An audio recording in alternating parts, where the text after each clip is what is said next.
بسم اللہ الرحمن الرحیم۔ جناب ختنی مرتبہ سارے صحابہ کے ساتھ مسجد نبوی میں بیٹھے ہوئے ہیں، اچانک ایک عجیب و غریب مخلوق سامنے آئی۔ صحابہ نے دیکھا، سب بھاگنے لگے، کہا کہ بیٹھ جاؤ، یہ تمہیں پریشان نہیں کرے گا، مجھ سے ملنے آیا ہے۔ ختنی مرتبہ نے فرمایا کہ تمہیں پریشان نہیں کرے گا، مجھ سے ملنے آیا۔ آواز آ رہی ہے سمجھ میں کو؟ فرمایا کہ پریشانی کی بات نہیں، مجھ سے ملنے آ رہا ہے۔ آیا، قریب آیا۔ جب بہت قریب آ گیا تو ایک مرتبہ ختنی مرتبہ سے سوال کیا، کہا یا رسول خدا، آپ کے صحابہ مجھ سے ڈر رہے ہیں، اگر کہیں تو اپنا تعارف کروا دوں انہیں؟ کہا سب کو تعارف کروا دو۔ یہ نہیں کہا کہ آپ کو تعارف کروا دوں، کہ اگر آپ اجازت دیں آپ کے صحابہ کو تعارف کروا دوں اپنا؟ کہاں تعارف کروا دو؟ اس نے کہا کہ میں حام ابن ہیم ابن لامس ابن ابلیس۔ کہ حام ابن ہیم ابن حامس ابن ابلیس کی نسل سے، یعنی جن تھا۔ کہا ہم جنوں میں سے ہیں۔ کہ جب ابلیس نے کہا کہ میں صراط مستقیم میں بیٹھوں گا، آدم اور اس کی نسل کو گمراہ کروں گا، کہ سارے جن متحد ہو گئے کہ ہمیں گمراہ کرنا ہے۔ کہ جیسے جن زمین پہ آئے، جناب آدم حبوط کیا، ہم انہیں پریشان کرنے کے لیے گئے۔ توجہ ہے مجمع کی؟ کہ ہم پریشان کرنے کے لیے گئے، جیسے ہی جناب آدم کے قریب پہنچے، کہ یا رسول خدا، ایک نور نمودار ہوا۔ اس نور نے نمودار ہونے کے بعد آدم کی حفاظت کی۔ کہا یا رسول خدا، سارے جن دوبارہ بیٹھے، بحثنے لگے، یہ کون ہے؟ کہا بعد والا نبی ہوگا، یہ اس کا نور ہے۔ کہا اس کے بعد شیس نبی آئے۔ جیسے ہی سارے جنہوں نے حملہ کیا، دوبارہ وہی نور سامنے آیا اور اس نے جناب شیس کا دفاع کیا۔ توجہ کیجئے گا، سارے مجمع کی توجہ ہو۔ کہ اس کے بعد ہم نے کہا کہ یہ بعد والا نبی ہوگا۔ انبیاء آتے رہے، ہم حملے کے لیے جاتے رہے، وہ نور حویدہ ہوتا رہا، انبیاء کو بچاتا رہا۔ جناب نوح آئے، ہم نے حملہ کیا، وہی نور سامنے تھا۔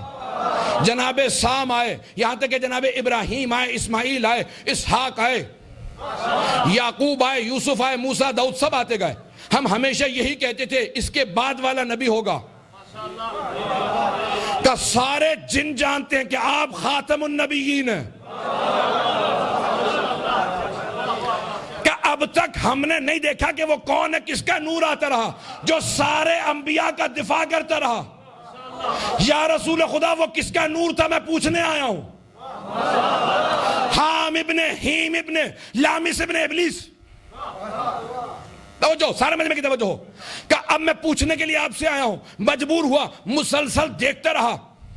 جب سے جناب آدم نے حبوط کیا، سارے انبیاء کے دفاع میں وہ نور آتا رہا۔ ہمیشہ ہم سب کے سب حملہ کرنے آگے جاتے تھے، وہ دفاع کرتا تھا۔ اب تک ہم کہتے رہے کہ بعد والا نبی ہوگا۔ ہم یہ جانتے ہیں کہ آپ خاتم النبیین ہیں۔ وہ کون ہے؟ توجہ توجہ توجہ۔ کہ یا رسول خدا، وہ کون ہے؟ ایک مرتبہ رسول خدا کے دائیں طرف امیر المومنین سر جھکائے بیٹھے تھے۔ میرے رسول نے ہاتھ بڑھایا، مولا کی جھوڑی کے نیچے رکھا، چہرے کو اٹھایا۔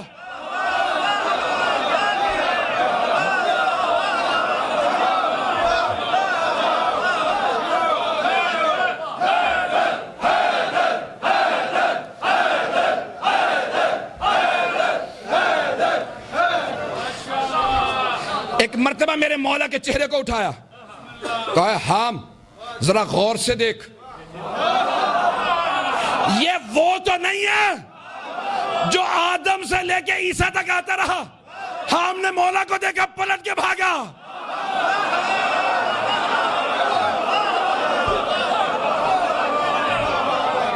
کہ یا رسول خدا، یہ وہی نوجوان ہے؟ یہ کون ہے؟ کہ ذاک اخی وابن امی وثقتی وخلیفتی ووصیی ابو الحسنین۔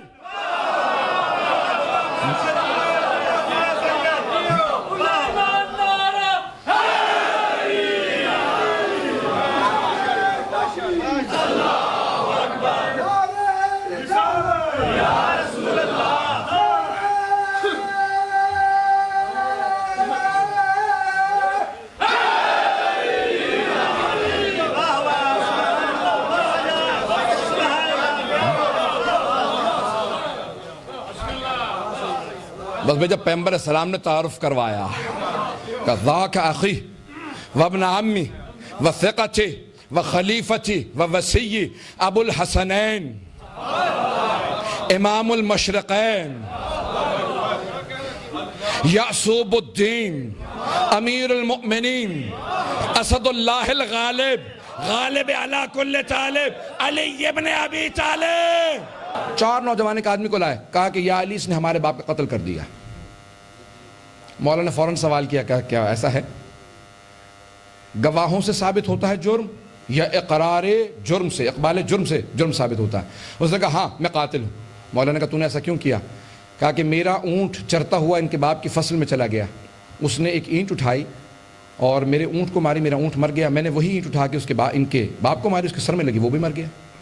مولا نے کہا کہ اونٹ کے بدلے میں تو نے انسان کا قتل کیا ہے, تو جانتا ہے قصاص کیا ہے؟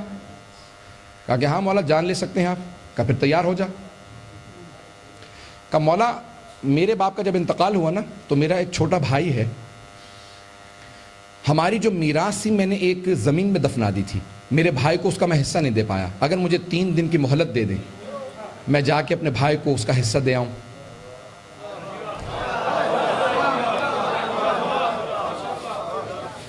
تین دن میں واپس آ جاؤں گا. مولا نے کہا ہے کوئی اس کی ضمانت دینے والا؟ اب دیکھیں قاضی نہیں کر سکتا نا. جناب ختمی مرتبت کے سامنے مولا نے کئی ضمانتیں دی, لیکن آج مولا خود قاضی, خود جج سے. تو کہا ہے کوئی اس کی ضمانت دینے والا کہ 3 دن میں واپس آئے گا؟ جناب بزرگ کھڑے ہو گئے. کہا مولا میں ضمانت دیتا ہوں, یہ 3 دن میں آ جائے گا. مولا نے کہا اور ابو ذر اگر یہ واپس نہ آیا تو جانتے ہو کیا ہوتا ہے؟ کہا مولا پھر قصاص میرا. کہا پھر تیار رہنا, یہ علی کی ذوالفقار ہے, عدالت علوی کیا ہے. وہ آدمی چلا گیا. جب تیسرا دن گزر کے ختم ہونے والا تھا, غروب کا وقت قریب تھا, سارا مجمع جناب بزرگ کے ساتھ جمع ہو گیا. کہا بزرگ تم بے موت مارے جاؤ گے, نہ ضمانت دیتے نہ تم پھنستے. عزیزان گرامی مجمع کی توجہ ہو, یہاں پہ مولا مشکل کشاد دیکھ کے مسکرانے لگے. کہا بزرگ پریشان ہو؟ کہا مولا آپ کے ہوتے ہوئے میں پریشان.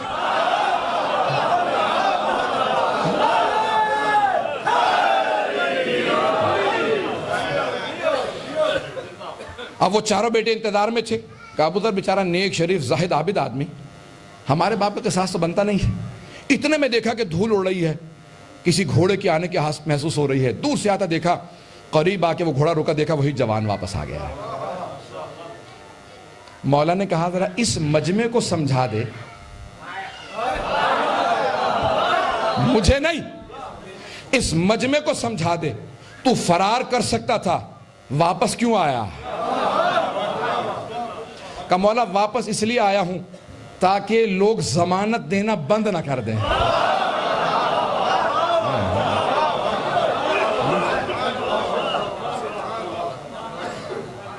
مولا نے کہا ابو ذر ذرا تو بھی مجمع کو بتا دے تو نے ضمانت دی کیوں تھی؟ کہا مولا میں نے ضمانت اس لیے دی تھی تاکہ دنیا سے لوگ یہ نہ کہیں کہ اعتماد کرنا, اعتبار کرنا اٹھ گیا. اعتماد نہیں اٹھا. وہ چاروں بیٹے رونے لگے. کہا یا علی ہم نے اس آدمی کو معاف کر دیا,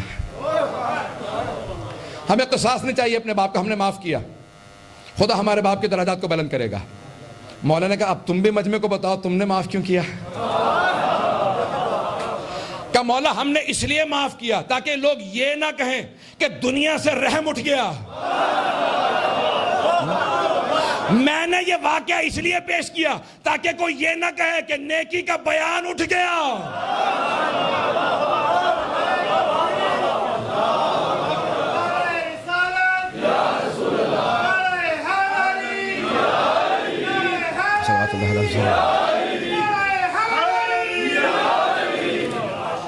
عزیزان گرامی میں اپنے وقت کے اندر تمام کر رہا ہوں بات کو. عزیزان گرامی مجھے چاہے 2-3 گھنٹے بلوا لیجیے, مجھے میٹر کی کمی نہیں ہے. میرے مولا کے اتنے فضائل ہیں, اتنے واقعات ہیں, بہت دیر چل سکتا ہوں, لیکن عزیزان گرامی مکمل کروں گا بات کو. سب کی توجہ چاہوں گا آخری جملوں کی طرف, چند جملوں کو پیش کرنا چاہتا ہوں. عزیزان گرامی کس مولا کے ماننے والے ہیں جن کی عدالت ایسی ہے, جن کی محبت ایسی ہے. عزیزان گرامی جب ابن کوا نام ایک منافق آیا کہا یا علی آپ کہتے ہیں کہ آپ کے ماننے والے کیسے ہوتے ہیں، ایسے ہوتے ہیں، یہ ہے وہ ہے، جنت میں جائیں گے، آپ شفاعت کریں گے، آپ کے ایک ماننے والے نے چوری کر لی۔ مولانا کا بلاؤ، کہا تو نے چوری کی ہے؟ ایک دم سے رونے لگا، کہا مولا میں نے چوری کی ہے۔ کہا پھر رو کیوں رہا ہے؟ کہا اپنی وجہ سے نہیں، آپ کی وجہ سے رو رہا ہوں۔ کہ آپ نے کہا تھا کہ میرا شیعہ ہے، آج میں نے آپ کو شرمندہ کر دیا مولا۔ رونے لگا، کہا مولا مجھ سے گناہ ہو گیا، میں نے آپ کو شرمندہ کیا کہ آپ نے کہا میرا شیعہ ایسا ہوتا ہے۔ مولا نے کہا جانتا سزا کیا ہے؟ تڑپتے ہوئے فوراً ہاتھ سامنے رکھ دیا، کہا مولا جانتا ہوں، ہاتھ کاٹا جاتا ہے۔ میرے مولا نے ذوالفقار اٹھائی، ایک مرتبہ چلائی، 4 انگلیاں کٹ گئیں۔ ہاتھ نہیں کاٹا جاتا تشیع میں، صرف 4 انگلیاں کاٹی جاتی۔ اس نے انگلیاں اٹھائی اور رونے لگا، باہر گیا۔ دوبارہ اس منافق نے کہا اور علی کو مانے گا؟ تو مانتا تھا، تیرا ہاتھ کاٹ دیا۔ اس نے کہا میں ایسے علی کو مانتا ہوں جس کی عدالت ایسی ہے کہ اپنے کو بھی سزا دیتی ہے۔ میرے مولا فوراً باہر آئے، کہا اپنی انگلیوں کو واپس رکھ۔ اس نے رکھا، میرے مولا نے ہاتھ پہ ہاتھ رکھا، جب ہٹایا تو انگلیاں جڑ چکی تھی۔ کہا یا علی آپ نے انگلیوں کو کاٹا کیوں تھا اگر آپ نے جوڑنا تھا؟ کہا وہ میری عدالت کا تقاضا تھا، یہ میری محبت کا تقاضا۔ معصوم فرماتے ہیں ہر امام کا ایک واسطہ ہے، کوئی نہ کوئی واسطہ پیش کرو گے تو دعا قبول ہو جائے گی۔ تو ائمہ علیہ السلام کے ہر امام کا ایک واسطہ ہے، ہر امام کا ایک واسطہ ہے۔ رسول خدا کے بھی واسطہ ہے، جناب رسول خدا کو واسطہ جناب سیدہ کا دیا جاتا ہے۔ جب جناب رسول خدا کو جناب سیدہ کا واسطہ دیا جائے تو پھر دعا رد نہیں ہوتی۔ 12ویں امام کے 2 واسطے، امام زمانہ کے 2 واسطے۔ علماء نے لکھا ہے کہ امام زمانہ کو 2 باتوں کا بہت صدمہ ہے۔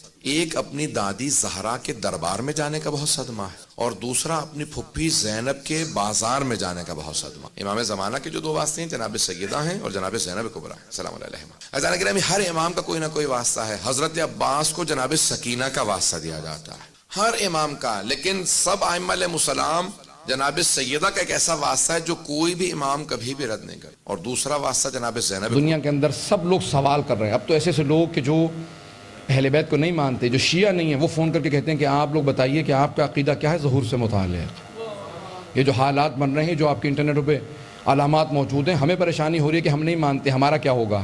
عزیزان گرامی اب تو بیگانے بھی ماننے والے بننے لگے ہیں۔ عزیزان گرامی کوئی اپنا نہ ایسا ہو کہ جو تیار نہ ہو، جو بیگانوں کی طرح سے انتظار کر رہا ہو، نہیں اپنوں کی طرح انتظار کیا جائے۔ انتظار کی سب سے بڑی علامت یہ ہوتی ہے کسی کو بلاتے ہیں نا تو انسان تیاری کر لیتا ہے، گھر کی صفائی کرتا ہے، کھانے کو تیار کرتا ہے۔ کسی کو بلایا، ایسا کبھی نہیں ہوتا کہ آپ کہیں جب مہمان آ جائے گا پھر ہم گھر کی صفائی کریں گے، پھر کھانا بنائیں گے۔ عزیزان گرامی اپنے کردار کو پاک صاف کر لیں، اپنے گھر کو، لباس کو پاک صاف کر لیں، اپنے اعمال کو، واللہ کبھی ایسا نہ ہو کہ دوسرے افراد ماننے والے آ جائیں، بن جائیں، اور اپنے انتظار میں کرتے رہیں کہ نہیں ابھی ہمیں اور انتظار ہے۔ عزیزان گرامی